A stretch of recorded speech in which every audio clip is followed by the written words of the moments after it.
Hello everyone and welcome to another Throne and Liberty guide. My name is Brian if you happen to be new around here, and in today's guide I'm going to walk you through the controller setup for Throne and Liberty and give you guys some tips and tricks hopefully along the way to make playing this game on a controller incredibly enjoyable. Now the best news is whether you're on Xbox, PlayStation, or PC, the controller support works. Same goes for PlayStation controller support. You just plug and play and the system and the game will detect what controller you're using and actually update your UI accordingly. Now I'm going to be using an Elite Series 2 and I actually recommend this or a controller that has back paddle support because this is going to make it uniquely more comfortable because there are a few limitations when it comes to customizing your setup. However, we'll be sure to go through that at the end of this video for those of you who want it and need it.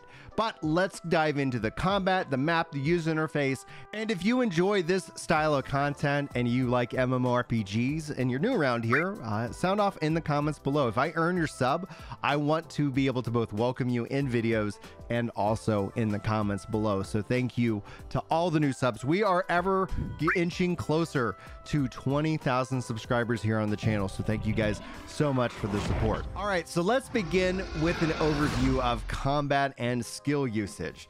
First and foremost, anytime you need to interact with anything, it will give you a key prompt on the screen, which is really nice. But you can see here, there's several different enemies that are out here in the open world. Now, the R3 will actually have you lock in on a target and give you that auto lock, and then your right bumper will begin your automatic and auto target. Now you'll notice that if I just press it, it's going to have me automatically run up to the target and start attacking, and you can see here it's pretty basic and straightforward. And if I'm in locked on mode, it's going to then automatically target the next target. You can turn this on and off by by clicking the R3, or if you need to tab between the different enemies that are on screen and you're in lock mode, you just shift left and right on the right stick to be able to pick another target. Let me go ahead and pick on this target, and what we're going to do is we're going to use some skills. If I hold down right bumper, which is actually what I'm doing right here, I can fire off my different skills with the press of the face buttons. And then if I want to swap, I can also hold down right trigger, and this will allow me to use my secondary weapons skills. And the thing about right trigger is it will also allow me to use the D-pad to use those additional skills. So right trigger has basically 4 options: A, B, X, Y, and up, down, left, right.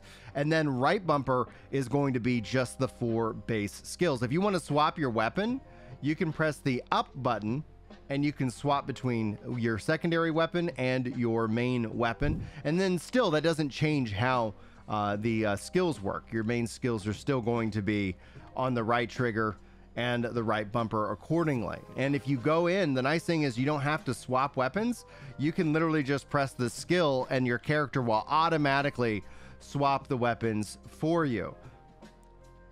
Really, the main weapon is primarily going to be focusing in on your auto attack. So you can see here I'm auto attacking with the bow at a range, not doing anything else. I can press the left bumper to be able to block that. And when you see those UI elements pop up with the purple, that's where you're going to want to use left bumper to enact that block. Or if you're moving and press left bumper, you will do a dodge roll, which will help out immensely. Now, a few other things to note. You can see here by using left and right on the D-pad, I am able to cycle through different health potions and more. You can press start, you can go into your inventory, and you can go into your consumables, and you can set these by pressing X on the quick slot. So if I want to replace this fireworks with that piece of food, I have now done so. You can also just straight up use it from here, but I'd recommend, especially as you're playing, to find the 4 most used items that you need and set them to your quick slots. And to use the quick slot items, you just press down on the D-pad after you cycle through it. So up will change your weapon, down will use an item, and left and right on the D-pad will cycle that, and then left and right on the right stick when in locked in mode will tab target between the different enemies on the screen. All right, so let's spend a little time getting to know the map and how you can get around this game easier. Now, just a few things to note. You can actually hold down the select button and it will change your mini-map style. You can have this kind of view where you've got the mini-map right on your screen, or if you want to put it up in the corner, which is the default view, you can press and hold that select button. Now, if I am traveling around, I can press the L3 to shift into my different morphs. In this case, I am going to be moving kind of like a mount, which honestly, I really like this system.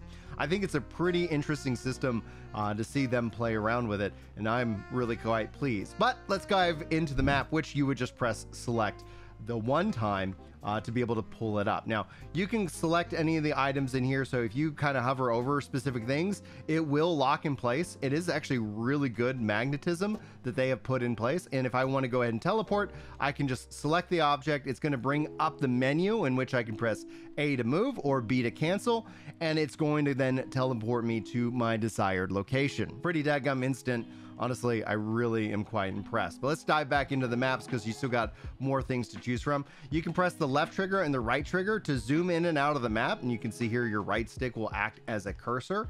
You have a couple of pin different settings, so if you want to put a personal pin, personal order pin, or delete all your personal pins, you have your pin menu. You can also press Y to open up the main menu, and you can see different areas of interest on the map itself that you can press up and down to navigate through. The right bumper and the left bumper in this view will allow you to cycle through different things, like your filters, for example. If you want to turn off things that are going to show up on your mini map, you have full control over each and every object there on the screen. If you ever need to find your location as you're navigating, you can press the R3 to navigate right back to where you are on the map. All right, now let's spend a little bit of time getting to know the UI and all the different features that you have available. Now, in combat, we covered right trigger. Now we're going to cover left trigger, and I think one important thing I want to highlight is the camera settings. You can see here, this is going to open up and your ability to reset your camera, or you can zoom in and out of your character. So if you wanted a kind of a more close-up view of your character, you have full control of that, and that again is the left trigger, and then go into camera settings. If you wanted to cancel out of this menu, you can just press B to cancel, but if you have it selected, it will then keep it locked in place, and then you can obviously go here into first person mode. So let me go ahead and switch that back because I like seeing my character a little bit. Other settings of the left click wheel is that you can have it move continuously. You can then pull up effect details, astral view on or off, the astral vision settings, your return command, turning on voice chat on and off, managing your party as well. There is a shortcut on the UI that will allow you to get into astral vision. You can hold down left trigger and you can just press X to go into the mode. If you want to exit the astral vision, you got to hold in and hold down X to be able to kind of return to your default mode here. If you want to get into your chat settings, you just double tap the select button, and this is going to bring up your messages, and you can then do any kind of filter that you need to do within the game and its settings. So if you ever want to kind of just figure out what you're looking for, you can do so. You can also press left and right on the D-pad to have different options. Essentially, in this case, finding a party needs to be level 20 to use, but you can still whisper and you can still have general chat enabled, and then you can just double tap and you are back in to the UI. You might see things like this, which will allow you to grapple up, and so again, using those activate commands will allow you to interact with the world and what is going on inside of it. So always kind of keep a lookout to see what is going on and what is going around the game and the world to be able to navigate it. Now, to get over into your different content notifications, you got a couple things. You can press left trigger and then Y to be able to go into your content schedule and check in. You can exit with B, or if you just want to hold down Y, it's going to bring you into your content notifications, talking to you about the different quests, and then you can tab through the different things with your left bumper and right bumper. All right, so now let's spend a little time going through your customization settings. If you go into your settings, your start, and then into controller, you can see here that you can swap between the default mode and the custom mode, and this is going to give you additional configuration options. Now, I pretty much stick with the default for this guide, but I did add a move continuously to the left trigger and then the right click, the R3. So that's going to be something you might want to consider, especially if you don't want to keep pulling up the left trigger move option, but again, the choice is up to you. Now, one thing you'll notice is that with the skill preset, it won't let you change to L trigger. I was really trying to hope to be able to get left trigger, right trigger working and move the left trigger shortcut stuff to something else, you know, maybe making that a right bumper function, but it is what it is. That's one of the kind of the key feedbacks that I have in the place. But if you're just getting started, stick with the default, get accustomed to essentially what all the buttons do, and you can see them all listed out here, where you, again, right bumper plus the different face buttons is going to use your skill set. Right trigger plus the different face buttons is going to use skill set 2.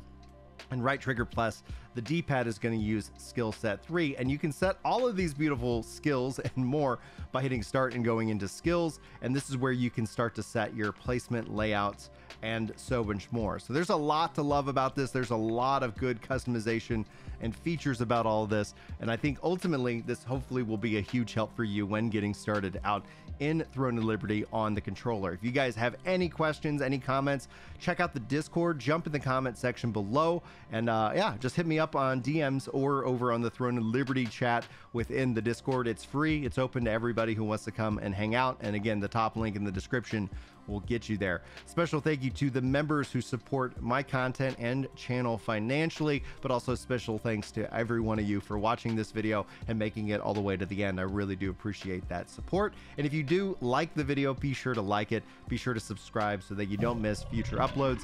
And beyond that, I just wish you guys all the very best. Thank you for spending some time with me today. Hopefully I'll see you in the next video, but until then, take care.